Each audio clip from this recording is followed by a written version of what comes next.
Frequency Podcast Network. Stories that matter, podcasts that resonate. U.S. President Donald Trump has a plan to end the war in Ukraine. It's been almost 3 years since Russia invaded Ukraine. Hundreds of thousands of Ukrainian troops and civilians have died defending their country. And now Trump has a plan to end it. Cut Ukraine off at the knees and cut a deal with Vladimir Putin.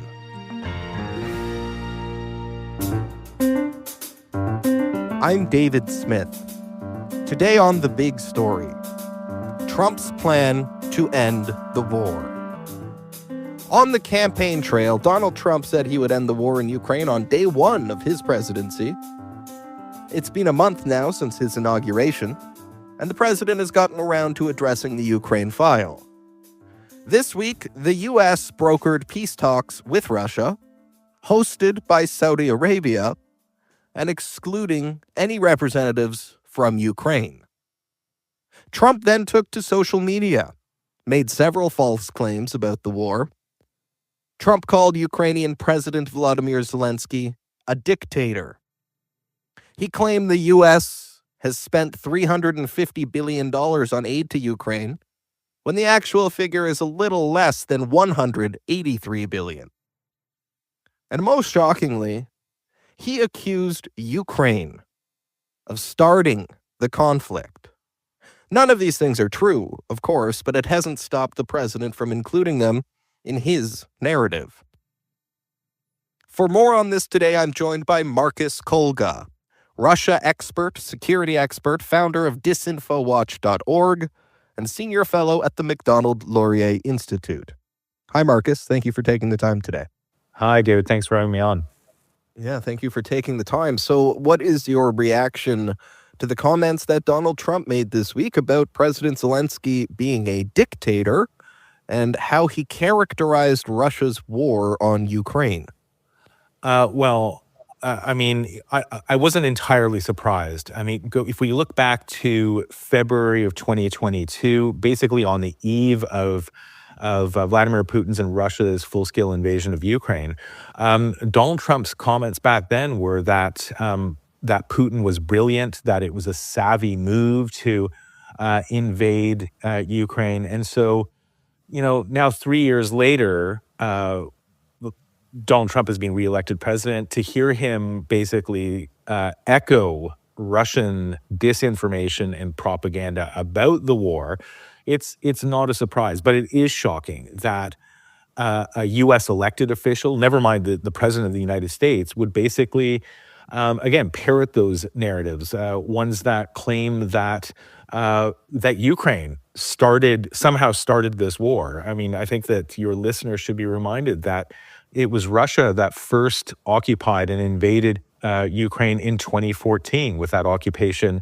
of Crimea. Russia continued supplying and supporting basically mercenaries, separatists in their attacks against Ukraine from 2014 up until that full-scale invasion in 2022. So Ukraine is not responsible for this war. It was an unprovoked attack, and so for President Trump to state that it was otherwise is rather shocking. And of course, his attacks on President Zelensky himself, claiming that Zelensky is a dictator. This is also a classic Russian disinformation narrative.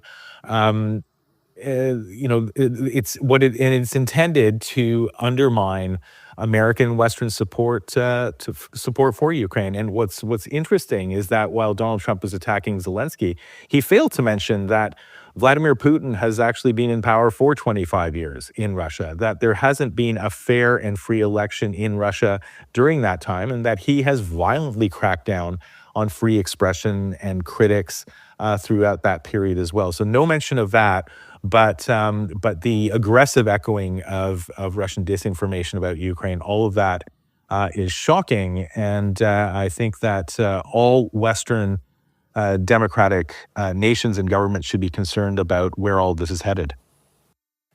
Without money and weapons and other support from the U.S., given Donald Trump's position now, it's likely there will be some kind of rollback, if not a complete cut of that support that Ukraine has come to count on. How likely is it that Ukraine can continue to defend itself against Russia without the U.S. support? Well, David, I think you're completely right. I mean, what is going to happen very shortly is a termination of U.S. support, at least the flow of weapons. It's just that there's going to be an end to that. I think that if you're looking at it from the Ukrainian perspective, they have really ramped up their capability to produce weapons themselves domestically. In terms of the drone war, which is extremely important, or it has become an extremely important component of this of the war. What I understand is that there is parity. Ukraine is able to actually produce drones at a similar rate as Russia. So in terms of that, they're okay. In terms of ammunition, they're starting to keep up. So, I think that Ukraine, even left on its own, can continue fighting back against the Russian invasion. I also think that Europe has come to the realization that they are going to have to ramp up their support for Ukraine, and so I think we're going to see an increase in European expenditures on defense. We've seen the Danish government do this. They, in fact, just announced that they will be doubling their defense budget starting immediately. And I'm sure that we'll see other European nations do the same. And I suspect that they will try to fill the gap that the U.S. will be leaving in terms of their support for Ukraine, because ultimately, Ukraine's victory is also Europe's victory. I think all European nations realize, and I think the United States and Canada should be realizing this as well, is that, if we can support Ukraine and its efforts to push back the invaders to win this war, that is what will ultimately lead to a lasting peace in Europe. Handing over Ukrainian territory to Putin, to putting a pause, a ceasefire right now on this, will only allow Vladimir Putin to rearm himself. He will try to attack Ukraine again. He may very well try to attack one of our European allies. And I think Canadians need to be reminded that Vladimir Putin, over the past 25 years, has engaged in an aggressive militarization of the Arctic. The Russian government has stated that there will be a conflict in the Arctic within the next decade. And Russia has made claims to all of the resources underneath the Arctic Sea up until our 200-mile exclusive economic zone. So allowing him to rearm is going to put not just European, but also Canadian sovereignty at risk. And so doing all that we can right now, whether it's Canada and the Europeans, we know that the U.S. is retreating, making sure that we can do all that we can to fill that gap and give Ukraine all the resources it needs to continue fighting this war and to win it, are key to our own sovereignty and long-term peace in Europe. So this week, the U.S. initiated peace talks with Russia, hosted by Saudi Arabia, and excluded any officials from Ukraine or any other European countries. It was just Russia and the U.S. talking in Saudi Arabia. What do you make of that? Well, I mean, the U.S. and Russia, and the U.S. can talk to whoever it wants about peace in Ukraine. But without having Ukraine at the table, I mean, they're not peace negotiations at all. Ukraine has to be involved in them. And I think it's, now that we've learned what was discussed around that table in Saudi Arabia, I think referring to them as negotiations is a little bit silly. I mean, there were no negotiations happening. What was happening was basically a U.S. capitulation to Russia's demands. What we've heard over the past few days is that basically the U.S. has it's not just parroting Russia's narratives about Ukraine, but it's basically said that that Ukraine will have to give up territory. That and Pete Hegseth said this at NATO, that Ukraine's aspirations to become a member of NATO in order to secure its long-term sovereignty, that's not going to happen. And so, basically the U.S. has just given Vladimir Putin everything he wanted. So again, this wasn't any sort of negotiation. It was a capitulation. It was an acquiescence to Vladimir Putin's demands, and it was a huge win for Vladimir Putin, and not just in terms of Ukraine, but also the fact that the Trump administration is restoring normal diplomatic ties with the Putin regime, and basically has said that they are going to start lifting sanctions. This is really what Vladimir Putin has been hoping for. So all of Vladimir Putin's wildest dreams have been granted by the Trump administration, and I'm not sure what negotiations might be had in the future in terms of Ukraine with Russia, because Russia has not been forced to concede anything at this point. It's just getting everything it wants. Yeah, so as things stand right now, what does Putin want? What does Putin consider a win if they were going to sign a deal today to stop the fighting in Ukraine? What would his terms be? What's he looking for? Well, look, at the very minimum, Vladimir Putin will want to maintain all of the territories that he has occupied. This includes Donbass. It includes Crimea. Vladimir Putin will want a lifting of all U.S. sanctions so that the oligarchs who support him, and I think your listeners need to be reminded that the oligarchs that Vladimir Putin does rely on the oligarchs to keep him in power. They have been growing critical of the direction that he's been taking Russia in over the past year or so.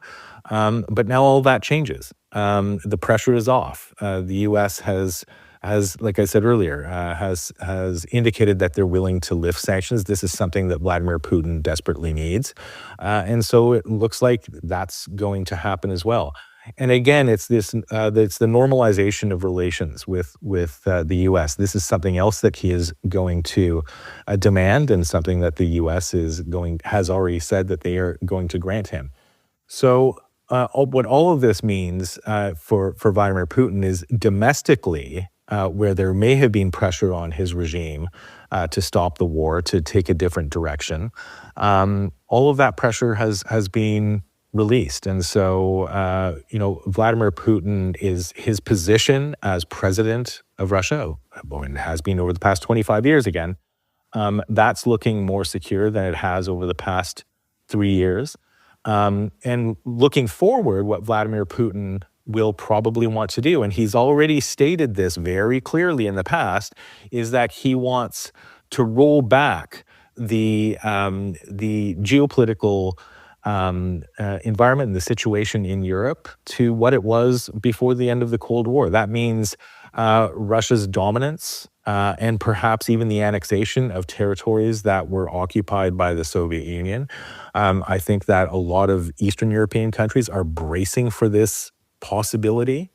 So there may be demands in terms of Russia's sphere of influence down the road. And also, I'm very concerned about unity within NATO and the existence of the alliance itself.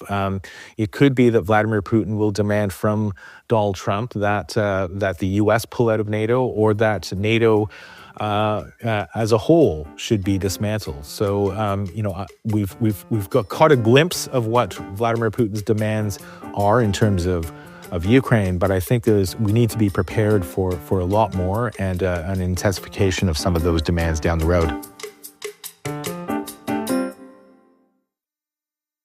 In the past 24 or 48 hours, just this week, President Trump himself and his administration have been more critical of President Zelensky and Ukraine than they have been of Russia. Why do you think that is? Why is Trump doing this? That's a really good question, David. I think that what Donald Trump sees in Vladimir Putin is a strong man, someone he admires. He admires his ability to push around his weight geopolitically. He admires. I honestly do believe that he admires Vladimir Putin's domestic repression, his ability to remain in power for 25 years. I think this is something that Donald Trump looks to and aspires to be. And as someone who, I think Donald Trump himself is someone who can be defined as a schoolyard bully. I mean, that completely aligns with Vladimir Putin. So I think that together, as a Canadian, I'm deeply concerned about that growing alliance. I think that it will have implications and will impact us here in Canada, especially given the fact that we've seen the kind of threats that Donald Trump has issued against Canada, the economic warfare, the tariffs that have been imposed and have been threatened to be imposed. And let's be honest. I mean, there is a threat of, we have heard threats of annexation. The 51st state is not a joke. Donald Trump is deadly serious about this. And if you have someone like Vladimir Putin who you're aligning with, I mean, this will only embolden Donald Trump and enable that same sort of behavior that we've seen Vladimir Putin engaged in. So I think for Canada, I'm deeply concerned about this this growing alliance and the admiration that Donald Trump has for Vladimir Putin. Okay, I'd like to ask you about some of the language coming from the Russian side this week. Russia's ambassador to the UN on Tuesday said, quote, "Any state claiming to act as a mediator in proposing peace initiatives must first and foremost clearly understand what caused this conflict," end quote. And he described the root cause of the conflict as a disregard for Russia's security interests. On top of that, Russia's Foreign Minister Lavrov this week said, quote, "I have reason to believe that the American side has started to better understand our position," end quote. What do you make of those comments? Well, I mean, they're entirely consistent with what Vladimir Putin has been saying for the past 25 years. I mean, let's not forget that before becoming president, or just after becoming president in 2000, I mean, he stated that the collapse of the Soviet Union was the greatest geopolitical catastrophe of the last century. And he has clearly stated that he fully intends to reconstitute the Soviet Union, which means reoccupying those states that were occupied by the Soviet Union. So what he has been trying to do over the past 25 years is suppress the sovereignty, the sovereign voices of those nations that were occupied by the Soviet Union. This is Estonia, Latvia, Lithuania, Ukraine, Moldova, and a number of others. And so when those states, specifically the Baltic states, for example, but I would also include Poland, Czechoslovakia, Hungary, Bulgaria, those countries that were once part of the quote-unquote Warsaw Pact, when those nations made a decision to become Western, to become European, to become democratic, and to join international institutions and alliances that would secure their sovereignty and help them develop those democracies. This is something that was unacceptable to Vladimir Putin, but all of these nations, of course, have had the right to make those decisions for their own people and for their own futures. And so when those nations decided to join, for example, NATO, Vladimir Putin believed it was a threat to Russia. NATO, of course, is a defensive alliance. They have no offensive ambitions. None of these smaller countries like Estonia, Latvia, Lithuania, who on their own could not stand up to Russia necessarily. This is their inclusion in their membership in NATO was intended to secure their sovereignty. And so Vladimir Putin has been railing against this already for the past 20, 25 years. And all of his foreign aggression is intended to intimidate those nations, to try and force them back into Russia's sphere of influence. And it's something that all of these nations have rejected. And certainly Ukraine, I think really after 2014, has tried to move towards the West as well, towards a democratic future, towards a European future. And that's something that has been unacceptable to Vladimir Putin. And that's one of the reasons why he annexed Crimea and why he engaged in this full-scale invasion in 2022. So what happens next here? If Russia and the U.S. come to some kind of agreement and they present terms to Ukraine, can Ukraine reject that and go on fighting? How do you see this shaking out? Yeah, I suspect that any terms that the United States and Russia come to, and if they decide to present those to Ukraine, I suspect that Ukraine will reject them. Ukraine will continue fighting to restore the sovereignty of those territories that have been occupied by Russia. And I suspect, like I said earlier, that I think Europe will rally to support Ukraine as well. What will happen beyond that? It's anyone's guess. But I think that as Canadians, we need to be prepared for a dramatic change in the geopolitical landscape to our security arrangements, our alliances. I think that we need to focus on the partnerships that we have in Europe, expanding those, enhancing those, to ensure that we're working with those like-minded governments and democracies, not just to secure peace in Europe, but also to secure our own sovereignty. I don't think that we should be taking the threats from the United States lightly. I don't think that we should be taking threats from Russia lightly, or China for that matter. And what it appears, or at least it appears to me, that the U.S. is moving into this closer alignment and perhaps even alliances with Russia and perhaps even other totalitarian and authoritarian states in the future. And let's not forget, we're only 4 weeks into this new U.S. administration. There's 4 years ahead.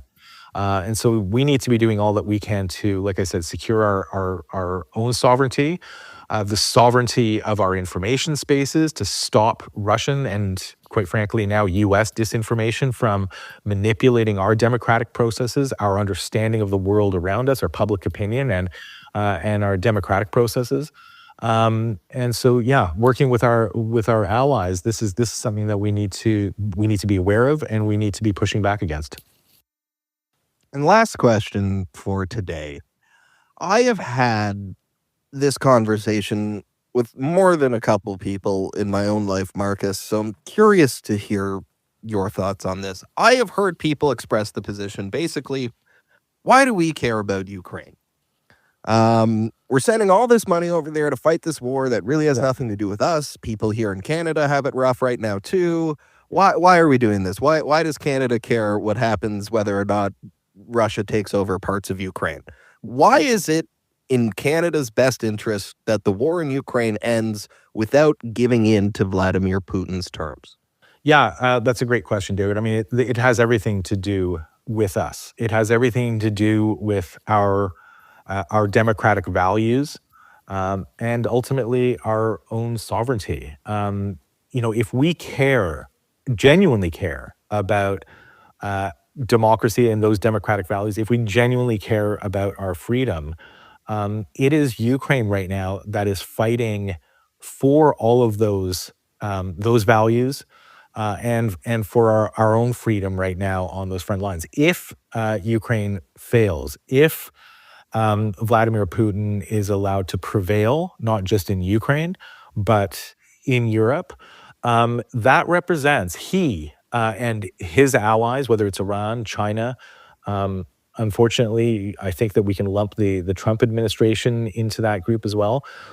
That represents an existential threat. Vladimir Putin, represents an existential threat to peace and security in Europe.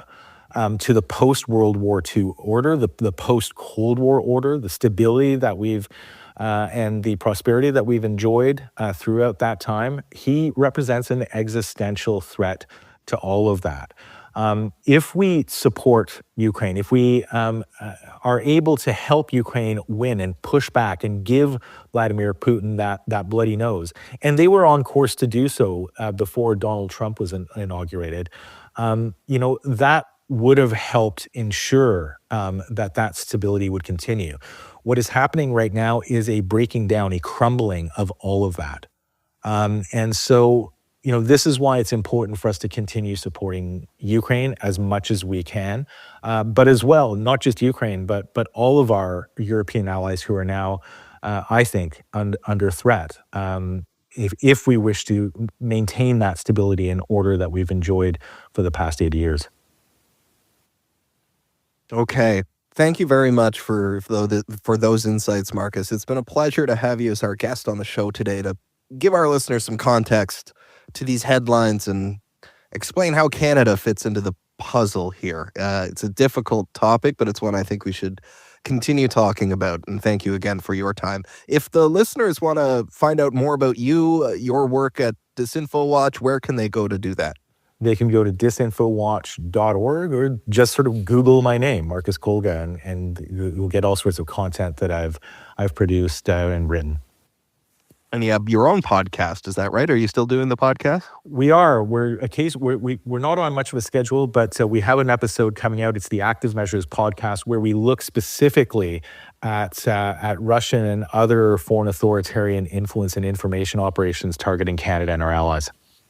Very good, very good. Yeah, I would encourage the listeners, if they want to learn more about sort of the weeds on this stuff, get into the nitty-gritty details, I would encourage them to check out that podcast. Really interesting stuff. All right, thank you again, Marcus. It's been a pleasure. Thanks, David. And again, that was Marcus Kolga. He is an expert on European and Russian security, senior fellow at the Macdonald-Laurier Institute. And that is the big story for today. You can send us feedback on this episode or any other episode. Email us hello@thebigstorypodcast.ca or leave a voicemail 416-935-5935. You can find us on the Seeker app or on any of your other favorite podcast players. Please remember to rate, review, follow, and share. I'm David Smith. Thank you for listening.